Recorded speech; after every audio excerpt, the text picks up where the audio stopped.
Auscultación pulmonar. En esta parte realizamos la auscultación pulmonar en la región posterior del tórax. Esta técnica es fundamental para evaluar los sonidos respiratorios y detectar posibles alteraciones. Se coloca el estetoscopio de forma simétrica en ambos lados de la espalda, comparando los campos pulmonares desde la parte superior hasta la base.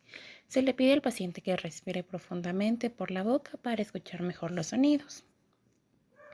En condiciones normales se percibe el murmullo vesicular, sin embargo, la presencia de ruidos anormales como sibilancias, estertores o roncos puede indicar alguna patología respiratoria.